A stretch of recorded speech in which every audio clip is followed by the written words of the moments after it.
Voilà, c'est le moment et du côté de Yaoundé, nous allons nous y rendre et en place monsieur Ardon Gueffart est de la partie. Bonjour Ardon Gueffart, bon début de semaine à vous. Et ben vous êtes là pour la revue de presse, première partie, c'est à vous l'antenne. Thierry Carole, bonjour Patricia, madame, messieurs, bonjour. Lecture transversale des journaux de ce matin, le quotidien Cameroun Tribune ce lundi parlant des menaces terroristes à Yaoundé constate que la surveillance est renforcée. À la suite, en effet, d'une série d'explosions d'engins improvisés enregistrées, écrit le journal, le gouverneur de la région du centre, Nasseri Paul Béa, vient de prendre un arrêté interdisant l'accès dans les supermarchés, snacks et autres lieux à forte concentration humaine des personnes portant un colis ou des sacs. Reportage dans la capitale à lire dans les colonnes du quotidien national bilingue pour une jauge de sécurité en situation d'insécurité. Sécurité justement des toutes premières élections régionales au Cameroun. Le journal Le Quotidien en édition spéciale nous informe que les gouverneurs se retrouvent ce lundi à Yaoundé pour un conclave irrelatif. 48 heures de travaux programmés pour tabler sur les questions sécuritaires de chacune des 10 régions, avec chacune évidemment ses spécificités. Avec le quotidien Émergence, intéressons-nous à la situation du mouvement pour la renaissance du Cameroun, MRC. Le journal constate à sa une un bannissement officieux du parti de Maurice Kamto. Le quotidien situe cela à ce qu'il appelle le musellement de l'opposition par la stratégie Anaconda selon les termes du journal.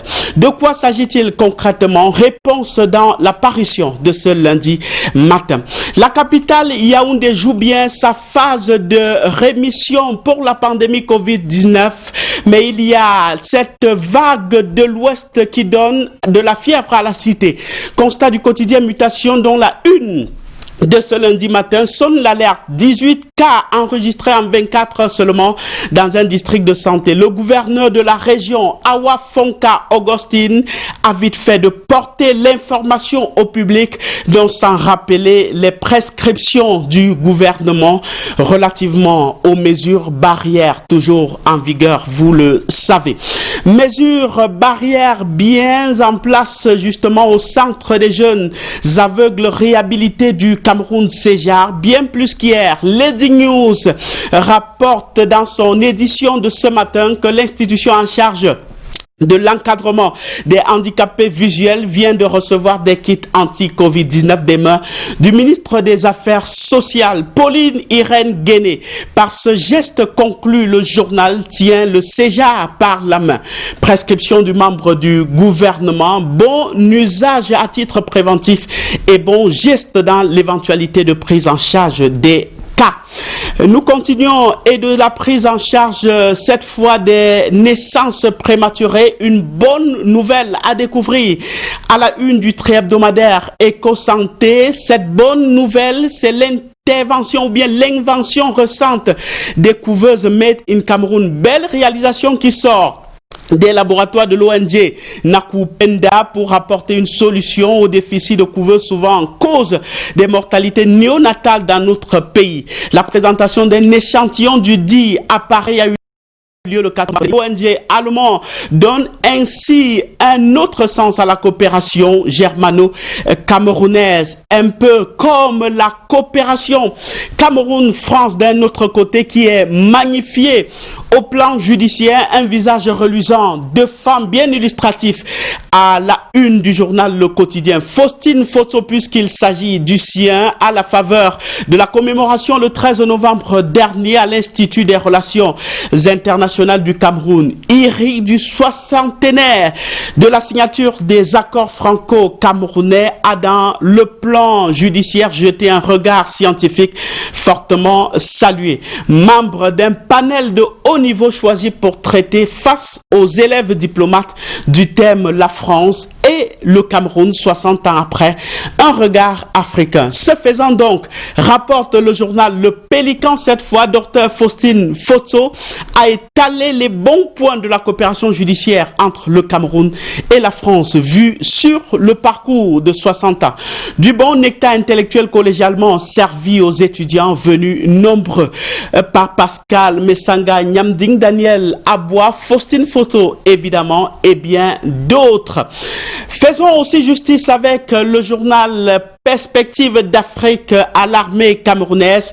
Notre armée, celle surtout de Cyril Atonfak Nguemo, signataire de cet éditorial à lire dans les colonnes du journal de Roland Parfait Billy, qui donne à saluer la gestion professionnelle des conflictualités de prédation. Le chef de la division de la communication du ministère de la Défense de la Plume explore les tactiques sages, modernes et conquérantes de la cause juste reconnue de l'armée camerounaise dans ses opérations sécuritaires dans les zones en conflit. Du conflit au plaidoyer, un des plus remarquables portés ce matin par le journal La Voix du Centre, celui-ci place la femme au cœur de la stratégie de gouvernance. L'espoir entrevu par ce plaidoyer, c'est une femme Premier ministre, une femme au ministère de la Défense, une femme au ministère de l'administration territoriale, une femme au ministère des Relations extérieures. Cela permettra peut-être d'éviter des discordes d'homme à homme, comme celle servie à la une du tri-hebdomadaire Essingang ce matin. Elle est relative à la passation du marché de la Runtui Mankim. Le journal de Marie-Robert Elundu nous informe que Emmanuel Nganou Djoumessi aurait été recalé par Ibrahim Talba Mala. Le premier est ministre des Travaux publics et le second, ministre délégué à la présidence de la République chargée des marchés publics. Le journal parle de quelques soupçons de corruption autour de ce marché. Mais ce qui manque n'est pas le bitume. Le journal Bounia s'intéresse ce matin à ce produit très consommé mais pas encore produit localement. Heureusement, le ministère des Travaux publics veut s'y lancer à travers une entreprise lancée en 2019. L'objectif étant de réduire les coûts de ce produit jusqu'ici importé, rassurez-vous, à 100%. De la flamme et de la fumée, le tri-hebdomadaire Le Soir, apparition de ce matin, il met justement ce matin, par l'intermédiaire d'un coup de gueule de Saint-Éloi Bidou, les 38 ans de Paul Biya au pouvoir. L'ancien militant exclu du parti RDPC pour indiscipline jette un regard rétrospectif sur la marche du renouveau depuis 1982. Explorer dans ce point de vue les concepts et mots censés définir cette politique du renouveau: rigueur, moralisation, démocratie, paix, sécurité, progrès, prospérité et liberté. Grandes ambitions, grandes réalisations, grandes opportunités au scanner, en page 5 du journal de Magnus Mbiaga. Des grandes réalisations, justement, parlons-en. Le journal Le Zénith, il ressort un scandale selon ses propres mots pour qualifier le barrage hydroélectrique de Mekine. La saison des pluies en cours, écrit le journal, vient d'exposer au grand jour les dangers liés à l'échec cuisant de la construction de ce barrage hydroélectrique auquel sont exposés les riverains.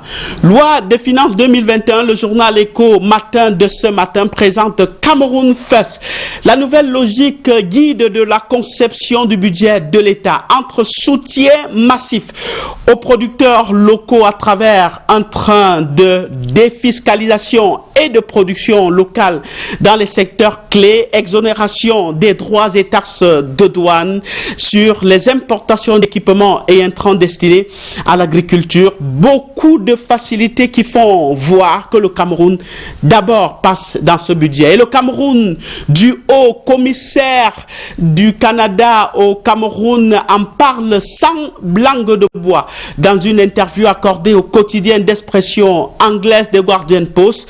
Le diplomate canadien se prononce relativement à la crise dans les régions du nord-ouest et du Sud-Ouest. Passer sous son regard l'idée de sécession, l'idée de décentralisation, la question d'autonomie et la relation entre les populations de ces deux régions-là et Paul Biya, le président de la République. 2 pages d'interview à lire dans les colonnes du journal des Gardiens, post-parution de ce matin. Le quotidien Réalité Plus présente la belle impôt sport du Cameroun. Voici la clé du complexe multifonctionnel des impôts, un projet futuriste ici à 10 km de Yaoundé dans le village Ntoung, sur la route de Mbalmayo. La mutuelle du personnel des impôts par là contribue au développement des infrastructures sportives du Cameroun. Avec le journal L'Anecdote, revenons sur ces événements du tribunal de première instance de Bonanjo, c'est à Douala. Le journal Ivoire.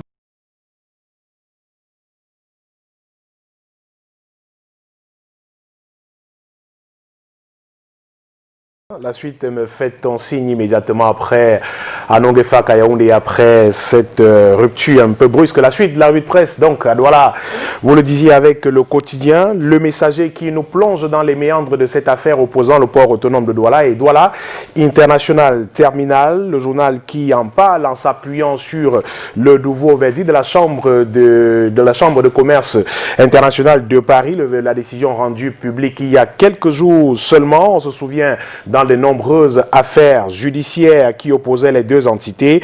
L'une des filiales du groupe Bolloré, à savoir, avait saisi la CCI sur 2 points principaux, à savoir la question notamment du partage des frais de stationnement entre le port autonome de Douala et l'appel d'offres lancé en janvier 2018. Selon les termes d'un communiqué de presse ayant inondé les réseaux sociaux ce week-end, le tribunal arbitral a reconnu le bien fondé de 2 demandes de Douala International Terminal. En conséquence, la CCI condamne le port autonome de Douala à verser à DIT des dommages et intérêts, à relancer un avis d'appel d'offres ouvert incluant Douala International Terminal. Et à propos de la réaction du port autonome de Douala, le quotidien Le Messager nous apprend que l'entreprise va utiliser tous les recours possibles dans cette affaire, en commençant par la saisine de la Cour d'appel de Paris, et l'entreprise, le port autonome de Douala, qui fait également savoir que cette décision ne lui a pas été signifiée jusqu'ici et par conséquent n'est pas exécutoire, toute chose qui devrait en l'état freiner le triomphalisme et l'empressement de Douala International Terminal qui inonde les réseaux sociaux d'informations parfois inappropriées, écrit le quotidien Le Messager. Au pied de une de ce même journal, nous allons à Babessi, Balikumbat et Ndop, des localités de la région du nord-ouest du Cameroun. Le journal a mené une enquête pour constater justement que les 3 arrondissements sont transformés en véritable champ de bataille entre militaires et séparatistes anglophones. Les habitants continuent de mourir et demandent à l'État de trouver les mesures d'urgence pour les protéger en respect des lois. Le journal Le Messager raconte que les habitants qui ont décidé de rester dans les villages vivent un véritable calvaire. Les groupes armés imposent leurs lois et vous devez les respecter si vous tenez à la ville. Passent dans chaque maison percevoir des sommes érigées presque en impôts. 5 000 francs pour le chef de famille, 3 000 pour les femmes, 1 000 francs pour chaque enfant. Les habitants demandent de l'aide, traumatisés par ce rythme de vie que leur imposent les séparatistes depuis plusieurs années maintenant. Le reportage donc dans ces 3 localités à découvrir en page 7 du quotidien Le Messager en page aujourd'hui, qui parle également de la résurgence du coronavirus au Cameroun, dans le monde et au Cameroun en particulier. Le journal qui donne la parole à médecin, le docteur Jean-Gustave Tsaga Digui.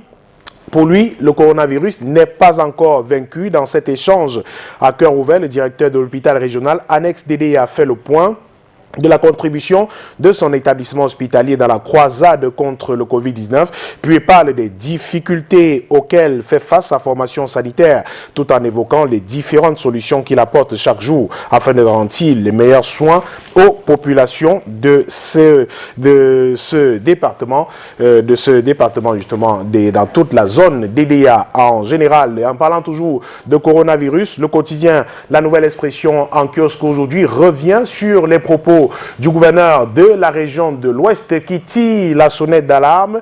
Awa Fonka Augustine qui s'inquiète de la montée en puissance du coronavirus dans la région de l'Ouest du Cameroun. Les craintes sont relayées par le journal Aujourd'hui qui donne également les chiffres. On retient par exemple de la communication du gouverneur de la région de l'Ouest du Cameroun qu'à ce jour, la région a enregistré plus de 1290 cas, 1410 plutôt cas de malades du coronavirus, 1290 cas guéris, 68 décès, 34 nouveaux cas et 52 cas actifs à ce jour dans la région de l'Ouest Cameroun. Ces chiffres inquiétants font suite, note le gouverneur, à un relâchement généralisé dans le respect des mesures barrières prescrites par le chef de l'État et mises en œuvre par le gouvernement dans le cadre de la riposte contre la pandémie du coronavirus dans notre pays. Et toujours au sujet des questions de santé, le journal parle de cette sorte de plaidoirie du ministre de la Santé publique à propos du vaccin contre le cancer du col de l'utérus, Manaouda Malachi, qui a transmis une correspondance au président de la conférence épiscopale nationale du Cameroun dans laquelle il tente de dissiper les appréhensions sur le vaccin devant être administré aux jeunes filles âgées entre 9 et 13 ans. On se souvient de ce que le monseigneur Abraham Comé avait rendu public donc un communiqué faisant état de quelques appréhensions justement et des réserves des populations au sujet de ce vaccin contre le cancer du col de l'utérus. Le ministre de la Santé publique qui apporte donc des éclairages au sujet de ce vaccin dans les colonnes du quotidien La Nouvelle Expression en kiosque aujourd'hui. La grande une du journal, vous le voyez, parle des avocats après ces événements survenus au tribunal de première instance de Douala-Bonanjo il y a quelques jours, les échauffourées effectivement qui ont mis en cause des avocats et des gendarmes et policiers. Le journal qui donne donc la parole à cet enseignant justement philosophe de philosophie qui tense un tout petit peu les avocats. Le professeur demande aux avocats comment ils disent pouvoir défendre leurs clients s'ils ne peuvent pas se défendre eux-mêmes en relation avec ces événements d'il y a quelques jours dans ce tribunal de la ville de Douala.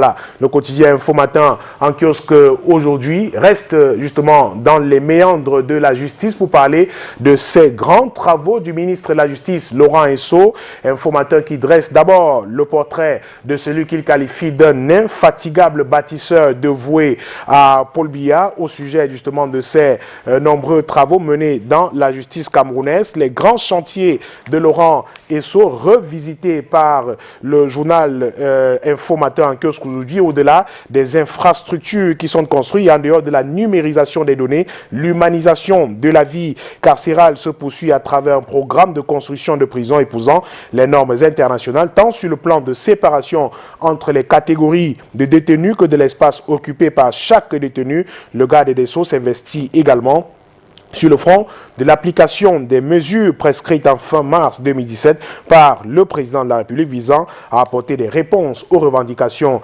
exprimées par certains avocats d'expression anglaise, écrit le journal Info Matin à son pied de une qui revient sur cette agression d'un homme politique hier à Douala. Il s'agit d'Abel Elimbi Lobé qui a donc échappé à un assassinat selon le journal Info Matin. Hier, vers 4 h du matin, l'homme politique attendait donc un taxi non loin de son domicile quand une moto transportant 3 personnes s'arrête à sa hauteur.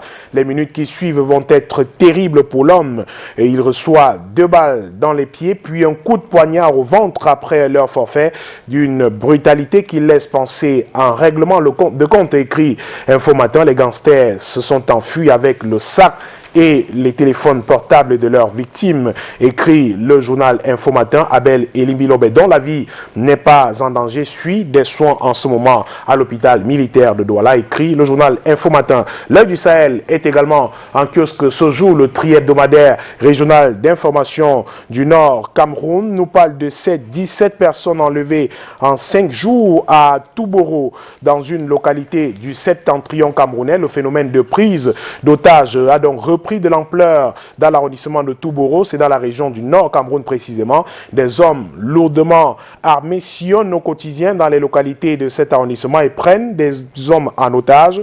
Par la suite, ils les conduisent vers le Tchad sans être du tout inquiétés. 2 3 personnes sont enlevées par jour et de fortes sommes d'argent sont exigées aux familles des otages pour la libération des leurs. 17 personnes ont donc été kidnappées entre le 28 octobre et le 1er novembre dernier et la population vit désormais dans la psychose totale, écrit le journal L'Œil du Sahel. Les localités de Bougoy, Mayongui, Gazawa, Lumodole, par Touboro Centre, Bakari sont entièrement sous les bottes de ces malfrats depuis quelques semaines. Ils y opèrent à volonté et font de nombreuses victimes, prévient le tri-hebdomadaire régional d'information du Nord Cameroun, L'Œil du Sahel en kiosque aujourd'hui, qui nous parle également à son pied de une de cette vague de réfugiés qui continue d'affluer dans le camp des réfugiés de Minao, situé dans l'extrême nord du Cameroun, le camp qui accueille désormais 6500 réfugiés en 11 mois seulement. Ouvert le 2 juillet 2013, le camp des réfugiés de Minao ne cesse d'accueillir de nouvelles personnes. D'après une source de l'Agence régionale des réfugiés, dans l'extrême nord, la population du camp a eu plus de 6500 recrues de décembre 2019 au 31 octobre 2020. Presque désœuvrés, ces réfugiés font de petits métiers dans l'enceinte du camp. Des femmes dont le pourcentage est le plus important sont sensibilisées sur le planning familial, mais rien n'y fait à juger au nombre d'accouchements enregistrés dans ce camp de Minao en quelques mois seulement, écrit le journal L'Œil du Sahel. Le journal Intégration également en kiosque aujourd'hui. L'hebdomadaire parle de cette sorte de conflit qui couve entre l'Union européenne et le Cameroun au sujet de la signature des accords de partenariat économique. L'une et l'autre partie plutôt n'en finissent pas d'exhaler un parfum de colère au sujet de la suspension de la mise en œuvre de la 5e phase du calendrier de l'accord qui les lie. On constate une sorte de mésentente cordiale autour de ce démantèlement tarifaire. À en croire le journal Intégration, ce jour, en dépit des protestations de l'Union européenne, le Cameroun va maintenir la suspension du démantèlement tarifaire prévu par l'accord de partenariat économique qui le lie aux pays de cet espace communautaire. Bien plus, le clairon de Yaoundé sonne la charge en pointant l'intransigeance égoïste de son partenaire européen qui fait valoir une disposition sensible aux menaces qui pèsent sur l'économie camerounaise, écrit le journal Intégration en kiosque ce jour, qui parle également de la communauté économique des États de l'Afrique centrale avec des réformes en cours au sujet par exemple de la libre circulation des biens et des personnes. Bientôt la phase pilote du programme frontière de la CEAC. Le journal nous annonce une réunion de cette institution dans les prochains jours dans la capitale camerounaise Yaoundé pour implémenter cette question de la libre circulation. Le journal Politics Hebdo également en kiosque ce jour avec un titre interpellateur: Indignez-vous, le Cameroun est à un moment fatidique de son histoire. Indignez-vous doit être compris comme une sonnerie de clairon, un point de départ qui amorce une réflexion politique avec une fonction d'éveil, une écologie de l'action. C'est d'ailleurs le titre de l'éditorial du directeur de la publication du journal Politics Hebdo, Guy Hervé Fongan, qui parle d'indignation en revisitant les événements politiques du Cameroun depuis de nombreuses années. Le journal a son pied de une qui joue un peu les prolongations de la célébration du 38e anniversaire de l'accession au pouvoir du président de la République à travers cette tribune d'un des membres du Rassemblement démocratique du peuple camerounais qui a été sanctionné par sa formation politique il y a quelques jours, Saint-Éloi Bidon, qui parle justement de cette tribune au titre également interpellateur: la faillite tranquille, 38 ans de flammes et de fumée. C'est à lire dans le journal Politics Hebdo en kiosque aujourd'hui. L'Indépendant, notre hebdomadaire en kiosque ce jour, nous parle de la gestion des fonds publics au Cameroun avec le glas de la prédation qui semble être sonné. Une cinquantaine, 53 pour être précis, anciens et actuels responsables issus d'une quinzaine d'organismes et administrations publiques défilent depuis le 10 novembre dernier devant le Conseil de discipline budgétaire et financière qui du ministère chargé du contrôle supérieur de l'État. Le journal L'Indépendant parle des gestionnaires de la fortune publique qui seraient donc épinglés pour des fautes de gestion. Les mises en cause sont soupçonnées ou impliquées dans des malversations financières. En tant que gendarme de la gestion publique, le Consupé effectue à travers ses vérificateurs sur place et sur pièce des contrôles de conformité, de régularité, de nature financière, de performance et de l'environnement. Ces rapports écrits donc le journal L'Indépendant en kiosque ce jour de contrôle sont le déclencheur de la plupart des procédures judiciaires, conclut le journal en kiosque aujourd'hui. L'effort camerounais également en kiosque revient sur cette 45e assemblée plénière des évêques du Cameroun et cet appel pour la paix, la justice et la réconciliation dans notre pays. Une assemblée qui s'est tenue il y a quelques jours, la 45e plénière des évêques du Cameroun, qui s'est achevée sur une note d'espoir et même d'espérance, différée pour cause de la survenance de la pandémie du Covid-19. Cette 45e plénière des évêques du Cameroun, statutairement prévue en avril chaque année, s'est tenue du 3 au 6 novembre dernier en Volier à Yaoundé. Et le journal nous propose de lire par exemple le mot d'accueil de Monseigneur Jean Baga, archevêque de Yaoundé, le discours également de clôture de Monseigneur Abraham Komé, président de la conférence épiscopale nationale du Cameroun, et quelques résolutions qui ont été prises lors de cette 45e assemblée plénière des évêques du Cameroun. Et on termine par ces quelques journaux d'expression anglaise. Eden Newspaper d'abord, qui nous reparle de la crise sécuritaire et sociopolitique dans les régions du nord-ouest et du sud-ouest et nous permet de revisiter le discours de ce député à l'Assemblée nationale, Joseph Wirba, qui interpellait Kava Yege Djibril et le Cameroun en général au sujet de cette crise qui couvait encore dans les régions du nord-ouest du Cameroun avant qu'on n'atteigne l'escalade observée aujourd'hui. Le journal nous propose quelques extraits de cette sortie de Joseph Wirba au moment où la crise n'avait pas encore pris l'ampleur observée aujourd'hui. Et toujours au Parlement avec The Star également, qui nous parle de l'Assemblée nationale, le Parlement en général, qui exhume 7 résolutions, des résolutions pour mettre un terme à la crise sécuritaire et sociopolitique dans les régions du nord-ouest et du sud-ouest du Cameroun, et le journal qui parle également des attentes, des nombreuses attentes fondées sur cette session du Parlement, session du mois de novembre, certes consacrée à l'adoption du budget de l'État, mais le peuple justement et les populations des régions du nord-ouest et du sud-ouest attendent que la question anglophone soit évoquée au moins à cette session du Parlement. De Post qui en parle aussi à travers le haut-commissaire du Canada au Cameroun qui parle de cette crise en revenant sur les propositions de dialogue. Il martèle, seul le dialogue pourra faire sortir le Cameroun de cette crise qui secoue les régions du nord-ouest et du sud-ouest du Cameroun. C'est donc dans un entretien accordé au journal de Post à retrouver en kiosque ce lundi. Merci Michael Tikios. C'est également l'occasion pour nous de rappeler à toutes les personnes qui nous regardent ce matin qu'aujourd'hui on célèbre le 18e anniversaire des synergies africaines, et ce matin une fois de plus, avec la tête de proue, la première dame, Madame Chantal Biya, qui le dit encore, 18 ans déjà, je suis toujours à vos côtés, 18 ans déjà, je suis toujours à vos côtés, et c'est un message fort qu'elle envoie à toutes les personnes d'ailleurs qui nous regardent ce matin, et un coucou à tous les membres des synergies africaines, que ce soit des femmes, des hommes, également au secrétaire exécutif des synergies africaines, Monsieur Jean-Stéphane Biacha. Bien le bonjour, de la part de Canal Matin ce matin. Allez, c'est l'instant.